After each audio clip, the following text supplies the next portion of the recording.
Te voy a mostrar cómo puedes hacer para progresar más o progresar al mismo ritmo, pero sintiéndote mejor, esforzándote menos. Y eso te puede dar un progreso sustancialmente mayor. Y con sustancialmente mayor me refiero en el tiempo a 2 veces más, 3 veces más.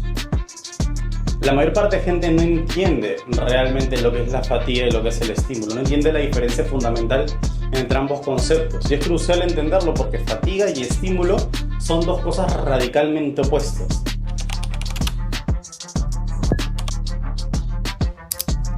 Yo recuerdo hasta ahora que tenía un amigo, o la gente que recién entra al gimnasio, o en la actualidad muchos asesorados que me dicen: qué increíble entrenamiento porque estoy reventado. O sea, tengo un montón de agujetas y eso significa que el entrenamiento es increíble. Bueno, esto realmente no puede estar más alejado de la realidad, dado que el hecho de que tú tengas agujetas no indica la efectividad de un entrenamiento. Luego vamos a ver a qué se deben las agujetas en concreto, pero no tiene que ver con el estímulo muscular, tiene que ver con otras variables. Entonces la cuestión es, ¿cuál es el error conceptual? Lo que debes diferenciar es estímulo de fatiga. No son lo mismo. Por ejemplo, tú te puedes fatigar bastante si te comienzas a hacer 100 burpees, seguido de 100 planchas al fallo, seguido de 100 dominadas, y eso no significa que vas a estimular más el músculo. Significa que te estás fatigando más. ¿Esto a qué se debe? Lo importante realmente es entender por qué sucede esto. Y eso se debe fundamentalmente a que la fatiga es la contracara del estímulo. ¿Qué te quiero decir con esto? Que nosotros cuando vamos a entrenar lo que vamos a estimular la creación de masa muscular mediante microagresiones a la fibra muscular. Y la fatiga tiene que ver con la acumulación de metabolitos, no con el trabajo muscular en sí mismo. De hecho, por ejemplo, nosotros sabemos que hacer muchas repeticiones o descansar poco entre series produce más fatiga, pero no necesariamente más estímulo. Y entender esto es crucial. ¿Por qué? Porque para entender esto primero tenemos que entender algo que se llama el principio del tamaño o el principio de Hahnemann. El principio de Hahnemann básicamente consiste en que las fibras musculares siempre se van a activar al 100%, pero funcionan mediante unidades motoras independientes. ¿Qué significa esto? Que tú tienes una unidad motora que va a activar el 10% de todas sus fibras musculares, otra unidad motora que va a activar el 20% de todas sus fibras musculares, y así hasta llegar al 100%.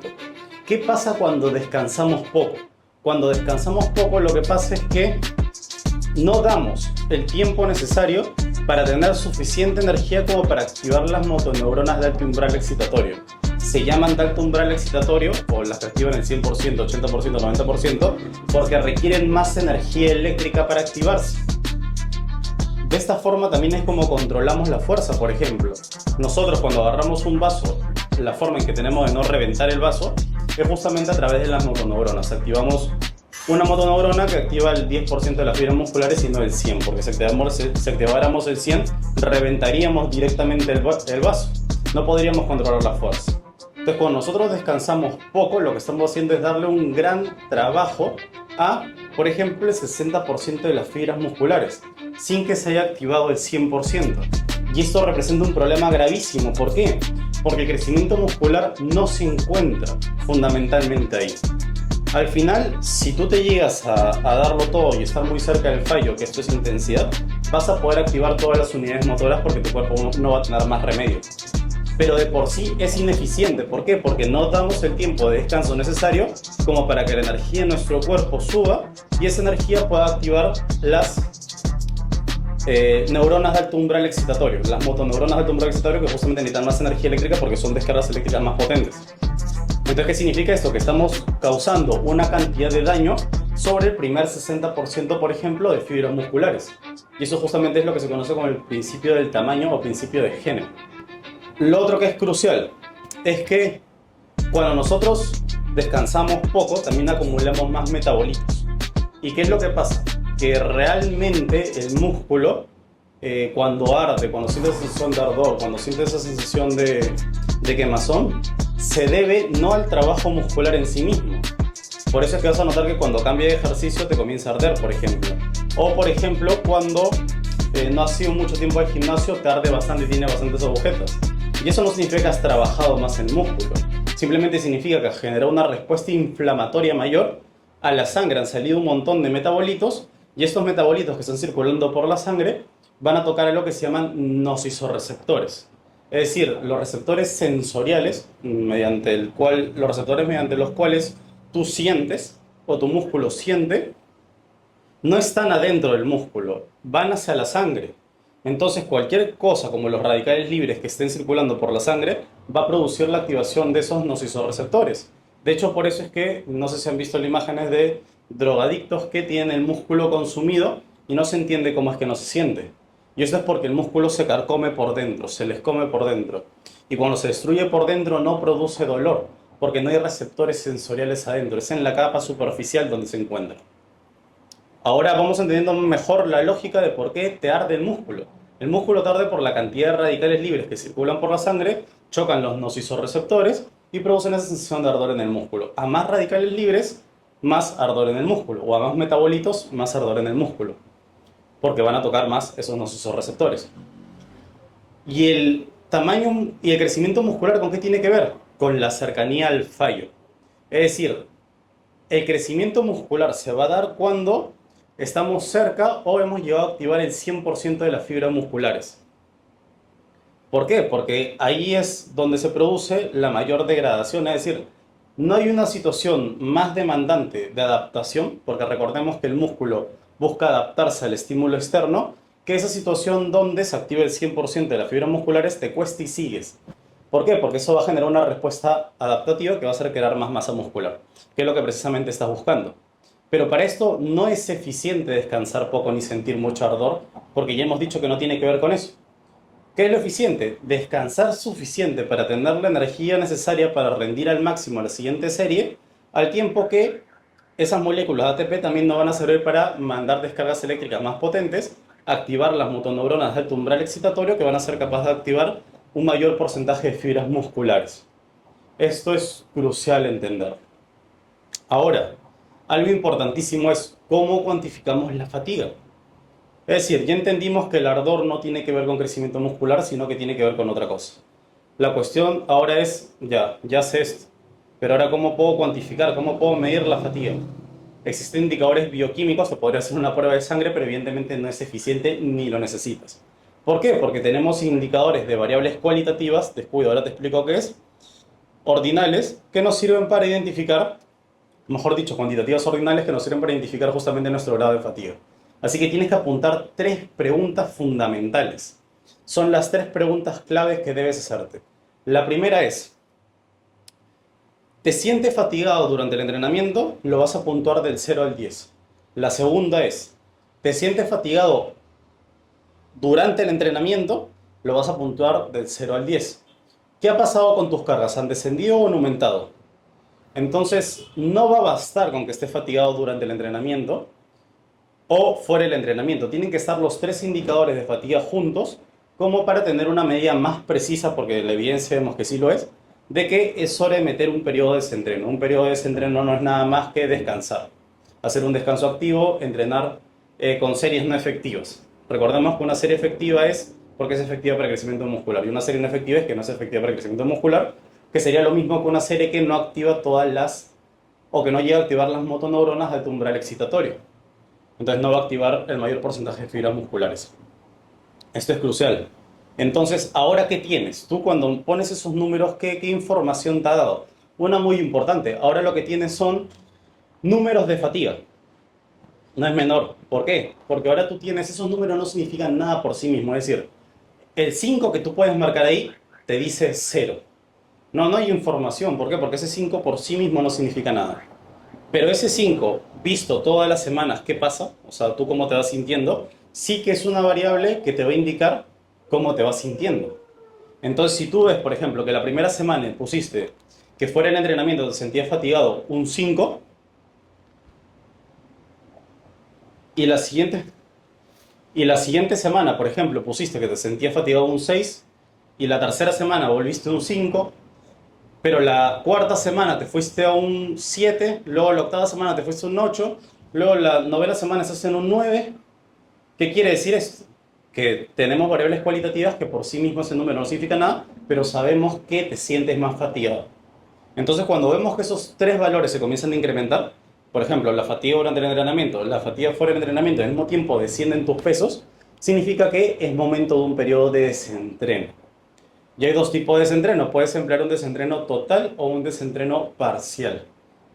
La diferencia entre este es que uno va a disipar la fatiga general, por así decirlo, y otra va a disipar la fatiga periférica, que sería fruto de que es un músculo en concreto el que tiene el problema y no todo el cuerpo en general. ¿De acuerdo? Entonces, al final, el fitness se trata de ser inteligente en el sentido de saber controlar la fatiga y el estímulo. Porque no se trata, al final, de entrenar intenso y ya está. Si no, todo el mundo lo conseguiría. Se trata de entrenar inteligente. ¿Qué es entrenar inteligente? Tratar de generar el máximo estímulo posible con la menor cantidad de fatiga posible y con la menor cantidad de estrés articular y tendinoso posible, aunque esto último ya es mucho más complicado y tampoco me quiero meter ahí porque para la inmensa mayoría de ustedes no va a ser necesario ni calcular el estrés tendinoso ni el estrés articular, al menos que tengan un problema o quieran competir o quieran hacer algo a nivel competitivo de una forma muy perfecta, que ni siquiera sería necesario realmente. Entonces, sobre todo sería en culturismo natural. ¿Por qué? Porque los otros culturistas siempre pueden utilizar la variable aumento de química, pueden entrenar mal, pero la variable aumento de química tiene tanta repercusión a nivel fisiológico que va a dar igual que entrenen mal. ¿De acuerdo? Entonces los que saben entrenar sobre todo son los culturistas naturales por esto. ¿De acuerdo? Y esa diferencia entre estímulo y fatiga, yo recuerdo que cuando yo era principiante, bueno, sigo, tampoco es que sea muy avanzado, pero sí es verdad que mi grado de conocimiento me permite llevar a otros, ¿de acuerdo? Y con éxito. Te voy a poner una de transformaciones que puedes ver acá, de mis asesorados, como son transformaciones brutales, o sea, son impresionantes en muy poco tiempo, comiendo delicioso, o sea, y sobre todo haciéndolo sostenible para el resto de su vida, que es mi enfoque. ¿Qué te quiero decir? Que al final no se trata de llegar, se trata del costo que estás pagando por llegar. Es decir, tú puedes llegar perfectamente a tener un cuerpo súper definido muriéndote de hambre como un niño de África, por así decirlo, aunque suene feo. O matándote de hambre comiendo lechuga y pollo todo el día. Pero evidentemente el costo que estás pagando por llegar en ese caso es muy alto y puede que no te compense. Ese es el problema, no es el llegar. Pero tú también puedes llegar al mismo punto comiendo delicioso, comiendo tacos, comiendo pizza o variedades de pizza, comiendo helado, etc. Se puede. Yo tengo asesorados que lo hacen actualmente y tienen físicos impresionantes y cambios impresionantes. ¿De acuerdo? Entonces, al final yo aprendí esto ¿cómo? Yo aprendí esto cuando recuerdo que estaba en el gimnasio y me gustaba entrenar súper intenso, hacía un montón de planchas, todo lo hacía con super series, no descansaba nada. ¿Por qué? Porque me gustaba sentir el pum, ¿no? Me gustaba sentirme como que hinchado y pensaba que eso era una señal de crecimiento muscular. Y como encima esto producía el descansar poco más hipoxia, hipoxia es falta de oxígeno y ante la falta de oxígeno también se liberan más radicales libres, es una respuesta adaptativa a la falta de oxígeno. Entonces se liberan más radicales libres y te genera más ardor. Entonces claro, yo sentía que era un buen entrenamiento cuando salía con el músculo ardiendo y con agujetas. Evidentemente con el tiempo entendí que eso era un error y comencé a progresar mucho más sin sufrir tanto, que eso es más importante. Por eso mencionaba lo del costo que estás pagando por llegar. Es decir, si tú haces algo así ineficiente como lo que estaba haciendo yo en ese momento, que era super series, poco descanso entre series, que descansar un segundo entre cada serie, en realidad lo que estás causando es que tu costo por llegar sea más alto. Es decir, no lo veas solamente en términos de eficiencia en el entrenamiento, porque tú no eres un culturista. ¿De acuerdo? O sea, este mensaje no va dirigido para culturistas. ¿Por qué? Porque la vida de un culturista a mí personalmente no me gusta, me desagrada bastante. ¿Por qué me desagrada? Porque viven para el culturismo. O sea, no tienen vida. Para mí el fitness es un complemento a tu vida y no es una cárcel. Esa es la diferencia para mí en el fitness respecto al culturismo. Entonces lo que quiero que veas es que lo importante no es llegar, lo importante es el costo que estás pagando por llegar. Entonces al final, tú cuando haces todas estas cosas, lo único que estás haciendo es aumentar tu costo por llegar. Es decir, después de un tiempo vas a desarrollar la misma masa muscular por el grado de cercanía al fallo y por tanto, cuando se acerca al fallo, igual por el principio de Henneman, se van a terminar activando, quieras o no, toda la fibra muscular y se va a producir crecimiento muscular, pero vas a estar con agujetas, extremadamente fatigado y más importante, vas a perder meses de progreso. Entonces pero ya no es solo. Por eso no quiero que lo vean solamente desde el punto de vista técnico. Porque desde el punto de vista técnico tú puedes decir, está bien, es que pierdo meses, pero no es que pierdas meses, es que estás sufriendo en el camino. Es decir, ya no es solamente que estás perdiendo tiempo, es que estás aumentando tu costo y por tanto tu beneficio neto del fitness está disminuyendo. Eso es lo importante realmente. O O sea, ¿cuánto beneficio le estás sacando al fitness? Y en la medida que tú puedas el fitness incorporarlo más en tu vida, le vas a sacar más beneficio. Entonces, yo aprendí esta lección un poco a la mala, después de equivocarme un montón de veces. Evidentemente ahora mis asesoros los oriento para que no cometan esos errores, pero es un error. Y por eso también yo recuerdo que en la época cuando me fui de viaje y tal, y estaba en mi proceso de aprendizaje, porque para quien no sepa, yo pasé cerca de 4 años sin progresar, yendo al gimnasio todos los días matándome y no progresaba nada. ¿Pero por qué? Porque estaba haciendo las cosas terriblemente mal en cuanto a nutrición y en cuanto a entrenamiento, entonces nunca iba a progresar. ¿Cuál es el punto? Que después de esos 4 años yo me fui de viaje a España, me fui de viaje a Europa y comencé a preguntarle a todo el mundo y a leer todos los papers y a nutrirme toda la información. Al final, cuando la respuesta, por así decirlo, y el encontrar cómo progresar de forma eficiente, lo encontré en los estudios científicos. Pero el preguntarle a tanto culturista, a tanta gente que tenía buen físico, me permitió ver claramente, luego cuando entendí todo, dónde se equivocaban y dónde no. Y hasta ahora recuerdo que la mayor parte de culturistas que yo le preguntaba en ese momento decían lo mismo. Sí, que super series, que tal cosa, que lento para que arda más el músculo, que la tensión se incremente y tanta cosa. Pero claro, es que ellos no son una fuente fiable de información, porque tienen una variable que opaca todo el resto. Y la variable que opaca todo el resto es el uso de química. ¿Por qué? Porque cuando tú utilizas química no tienes que saber entrenar. El aumento, por ejemplo, tú duplicas la cantidad de testosterona y ¿qué más da? Como entrenes, vas a desarrollar masa muscular. La triplicas y vas a desarrollar masa muscular independientemente de que entrenes bien o no. Entonces, ¿qué pasa? Que en estos niveles se pueden cometer muchos fallos y aún así tener un buen físico. ¿Por qué? Porque cualquier fallo se va a ver opacado por el uso de químicas. Ese es el gran problema. Ahora, yo no tengo nada en contra del uso de química, pero es algo en lo que siempre se debe tener presente cuando se escuche el consejo de un culturista, especialmente que no está formado o en lectura de estudios, que hay algunos que están formados pero pocos, o en leerse al menos la evidencia científica disponible. Entonces tiene que tener bastante precaución. ¿Por qué? Porque van a tender a estar sesgados. A sesgados en base a su experiencia, y su experiencia está sesgada en base al uso de química. Ese es el gran problema.